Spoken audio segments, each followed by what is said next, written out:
Londres pour notre rubrique Sans frontières maintenant. Et rejoindre là-bas Arnaud Comte. Bonjour Arnaud, dans les laboratoires des jardins botaniques de Kew Gardens, la science effectivement là-bas se met au service de la lutte contre l'exploitation forestière illégale. Oui Laurent, Kew Gardens, les jardins de Kew en français, vous savez c'est l'un des parcs, l'un des jardins les plus beaux d'Angleterre, les plus beaux de Londres. En ce moment d'ailleurs c'est absolument magnifique, tous les arbres et les plantes sont en fleurs. Un jardin qui est classé au patrimoine mondial et qui reçoit près de 2 millions de visiteurs chaque année. Ça c'est dit, mais ce n'est pas le sujet du matin. Le sujet du matin, c'est un laboratoire qui, à première vue, ne paie pas de mine, mais qui pourtant est précurseur. C'est unique au monde. Il y a à l'intérieur des sortes de policiers scientifiques du bois, des chercheurs qui analysent l'ADN de tous les bois présents dans le monde, et ce pour lutter contre la déforestation illégale. Exceptionnellement, le laboratoire nous a ouvert ses portes. On vous y emmène avec Robin Jalon, Léa Gage et Mathilde Riboulot.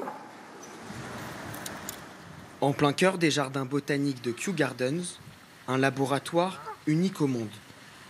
Depuis 40 ans, je place ce morceau ici. Peter Gasson examine l'ADN de milliers de morceaux de bois issus de forêts du monde entier. Le but de son travail, établir une base de données la plus complète possible pour identifier à terme tous les objets vendus dans le commerce conçus avec du bois illégalement abattu. L'objectif est de rendre l'exploitation illégale la plus difficile possible pour les gens, de façon à ce qu'ils sachent qu'on peut remonter jusqu'à eux. À l'heure actuelle, si vous êtes un douanier, vous n'avez que très peu de données complètes. Et donc certains objets issus de l'exploitation illégale du bois vous échappent.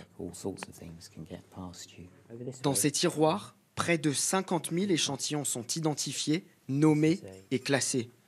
200 nouveaux arrivent chaque année.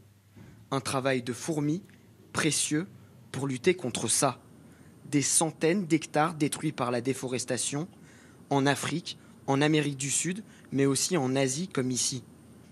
Chaque année, 50 000 km² de forêt sont coupés illégalement, soit autant qu'un territoire grand comme la Suisse. D'après Interpol, 15 à 30% des forêts du bois qui est vendu sur les marchés mondiaux, notamment européens, sont issus de forêts exploitées de façon illégale. Il nous semble très important de pouvoir mettre tous les moyens et les meilleurs moyens scientifiques pour pouvoir lutter contre cette déforestation. Aujourd'hui, sur les 60 000 espèces d'arbres dans le monde, 15% d'entre elles sont menacées d'extinction en raison de l'exploitation illégale. Donc, si j'ai bien compris Arnaud, et même si on fait attention, on peut au quotidien se rendre complice de cette déforestation planétaire.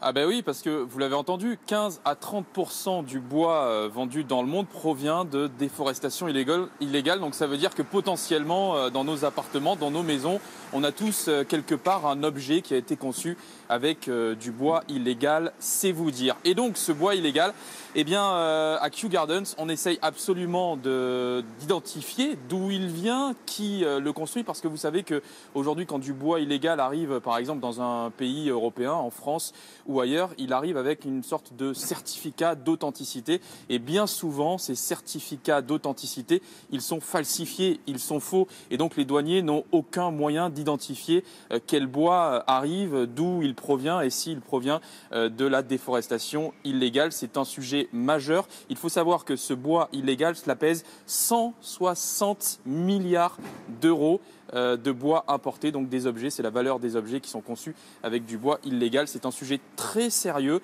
L'Europe tente de lutter contre et donc c'est en aucun cas, disons-le ce matin, une histoire en bois. C'est important de le signaler. Merci beaucoup Arnaud et passez une bonne journée en Europe encore.